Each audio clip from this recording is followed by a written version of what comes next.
2025 సంవత్సరం ఆగస్టు నెల 5వ రాశి సింహరాశి. సింహస్యాధిపతి సూర్య. సింహరాశికి అధిపతి సూర్యుడు. కానీ ఈ రాశి వాళ్ళకి రవి ద్వాదశంలో వ్యయంలో ఖర్చులో ఉన్నాడు. రవి బాగాలేడు, బుధుడు బాగాలేడు, కుజుడు బాగాలేడు, కేతువు బాగాలేడు, శుక్రుడు గురువు తప్పితే శని గురువు, రవి బుధుడు, కుజకేతువులు మొత్తం 6 గ్రహాలు పూర్తిగా బాగాలేవు. 2 గ్రహాలు మాత్రం బాగున్నాయి. అయితే దీంట్లో ఒక్క విశేషం చెప్పదలుచుకున్నా. ఎందుకంటే ఇది తప్పనిసరిగా చెప్పి తీరాలి. ఎందుకంటే పెళ్లి చేస్తున్నామండి. పెళ్లి చేస్తే వచ్చిన వాళ్ళకి భోజనం పెట్టకుండా ఎవరన్నా పంపిస్తున్నారా? ఏ మతం వాడు, హిందూ మతం కావచ్చు, క్రిస్టియన్ మతం కావచ్చు, ముస్లిం మతం కావచ్చు, ఏ మతం అయినా సరే మనుషుల్ని శుభలాకిచ్చి పిలుస్తున్నారు. భోజనం పెట్టి పంపిస్తారా? పెట్టకుండా పంపిస్తారా? కాదు, దేవుడు లేడు అనేవాడైనా సరే అన్నం పెట్టి పంపిస్తాడా? పెట్టకుండా పంపిస్తాడా? పెట్టే పంపిస్తాడు. ఇప్పుడు ఈ సింహరాశికి అధిపతి సూర్యుడు, కానీ ద్వాదశంలో వ్యయంలో ఉన్నాడు. పైన అష్టమంలో శని ఉన్నాడు. ఈ అష్టమంలో శని ప్రాణకంటకుడు.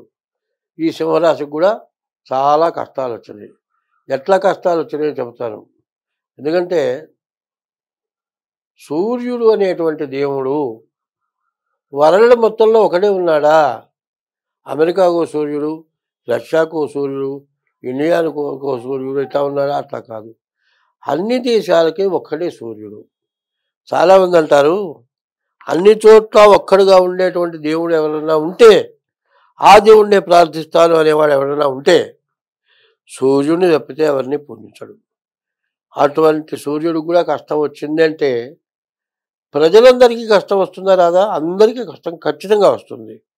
కాబట్టి ఈ సమయంలో విపరీతమైన వర్షాలు రావచ్చు, మరి బతుకుదెరువు ఇబ్బంది రావచ్చు.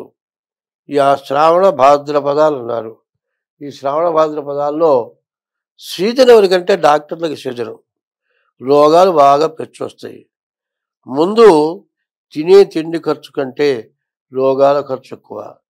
ఇటువంటి సమయంలో ఇప్పుడు గ్రహాలు పూర్తిగా బాగాలేవు. శుక్రుడు గురువు ఉన్నాడు.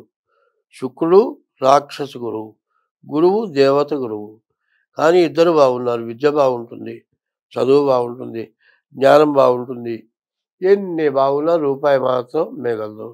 రూపాయి చేతికి రాదు. పూర్తిగా నష్టపడేటువంటి సమయం. రాహు వల్ల ఉన్న డబ్బులు పోతాయి. అష్టమ శని వల్ల యాక్సిడెంట్లో దెబ్బలు తగలటము. ఈ రాశి వాళ్ళు ఈ అష్టమంలో శని మార్చి 30వ తారీఖు వచ్చాడు. 2 సంవత్సరాల 6 మాసాలు ఉంటాడు ఈ శని. ఈ రాశి వాళ్ళకి, సింహరాశికి 2 సంవత్సరాల 6 మాసాలు శని అష్టమంలో ఉన్నాడు. కాబట్టి ఎటువంటి కష్టాలైనా రావచ్చు. కాబట్టి వీళ్ళు శనికి 19,000 జపం చేయించుకొని నల్ల నువ్వులు దానం ఇవ్వటం. ప్రతి శనివారం నవగ్రహాల గుడికి వెళ్ళి నువ్వుల నూనెతో అభిషేకం చేయించుకొని శనికి పూజ చేయించుకోవటం, దీపారాధన చేయటం. ఇది చేస్తే ఎటువంటి నష్టము రాదు. కానీ ఈ రాశి వాళ్ళకి గురువు బాగుంటే ఉద్యోగం, మంచి ఉద్యోగం వస్తుంది. శుక్రుడు బాగున్నందువల్ల మంచి భార్య వస్తుంది. మరి మంచి భార్య అక్కర్లేదా? మంచి ఉద్యోగం అక్కర్లేదా? ఉద్యోగం కావాలి, భార్య కావాలి. ఈ ఉద్యోగం లేకపోయినా మానవుడు బతకలేడు. భార్య లేకపోయినా ఇంటికి వచ్చి అన్నం పెట్టి దిక్కులేరు. కాబట్టి ఈ 2 కావాలి. కాబట్టి మిగతా 7 గ్రహాలు బాగాలేవు. కాబట్టి ఈ రాశి వాళ్ళు ఏం చేయాలి? ముందుగా డేట్ ఆఫ్ బర్త్ ద్వారా జాతకం చూపించుకోండి. ఏమాత్రం దోషాలున్నా ఆ దోషాలకు పరిహారం చేసుకోండి. అట్లా చేసుకుంటే ఎంతైనా మంచిది. ఒకటే చెప్పబోయేది, ఎవరైనా సరే ఎంత సంపాదించావు అన్నది కాదు. అడుక్కు తినేవాడు కూడా రేపటి రోజు దాచిపెడుతున్నాడు. బాగా సంపాదించే వాళ్ళు ఏం ఇస్తున్నారు? మా పిల్లలు ఇంగ్లీష్ మీడియంలో చదవాలి, తర్వాత కేంద్రీయ విద్యాలయంలో చదవాలి. వాడి జీతం వస్తే నెలకి ఒక 1,00,000 రూపాయలు వస్తాయి. పిల్లాడి ఫీజే నెలకి 1,00,000 రూపాయలు అవుతుంది. ఇట్లా ఖర్చు పెట్టి అప్పుల పాలైపోయి ఉద్యోగం చేసుకుంటూ అపార్ట్మెంట్ లోన్లు తీసుకొని అపార్ట్మెంట్ పోగొట్టుకొని చాలా నష్టపడుతున్నారు. చదువు అనేది దీనికి ఉద్యోగం మాత్రం కాదు. విజ్ఞానానికి చదువు, జ్ఞానం కలిగి ప్రవర్తించడానికి చదువు, ఎక్కడికి వెళ్ళినా బతకగలగటానికి చదువు. అటువంటి చదువు ఇప్పుడు లేదు. ఎవడైనా సరే చదువుకుంటుంటే ఎందుకు చదువుతున్నారా అంటే, నేను కలెక్టర్ చేస్తా, నేను ఇంజనీర్ చేస్తా, నేను డాక్టర్ చేస్తా. ఇది తప్పితే జ్ఞానం కలిగి 10 మందికి మంచి చెప్పి మంచిగా బతకగలిగేటువంటి విద్య లేదు. కాబట్టి మంచి కలిగిన విద్య నేర్చుకోవడం అవసరం ఒకటి. రెండోది, మీ గ్రహస్థితి ద్వారా ఉన్న చెడును పోగొట్టుకోవడం ఎంతైనా మంచిది. ఇప్పుడు మాత్రం ఈ సింహరాశి వాళ్ళని బాగు చేసే మానవుడు ఎవ్వడూ లేడు. కాబట్టి తన్ను తనే బాగు చేసుకోవాలి అంటే తన జాతక రీత్యా ఉన్నటువంటి దోషాలు చూసుకొని ఆ దోషాలు పోగొట్టుకొని దైవాన్ని పూర్తిగా నమ్మాలి.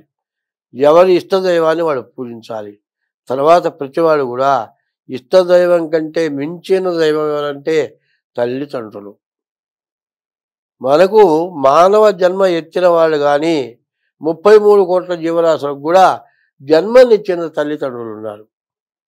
అట్లాగే ఇంతమంది జనాలకి కూడా తల్లిదండ్రులు ఎవరయ్యా అంటే భూదేవత, విష్ణుమూర్తి. ఆ భూదేవత లేకపోతే మనకి ఏమైనా జరుగుతుందా? మనం తినే తిండి కానీ, తాగే నీళ్లు కానీ ఇవన్నీ కావాలంటే ఏమొస్తున్నాయి? మరి ఆ భూమి వల్ల వస్తున్నాయి. ఆ భూమి నువ్వు అడిగినా ఇస్తుంది, అడక్కపోయినా ఇస్తుంది. తల్లి కూడా నువ్వు అడిగినా అన్నం పెడుతుంది, అడక్కపోయినా అన్నం పెడుతుంది. తల్లిని ఎట్లా దేవుణ్ణి ఎట్లా నమ్మావో ముందు తల్లిని నమ్మండి. తల్లిదండ్రులకు అన్నం పెట్టండి, తల్లిదండ్రులను పూజించండి, ఇష్టదైవాన్ని పూజించండి. అందులో ఈ శనిని పూజించండి. మీ జాతక రీత్యా మీ జాతకం చూపించుకుంటే మీకు అన్ని విధాలా బాగుంటుంది. స్వస్తి.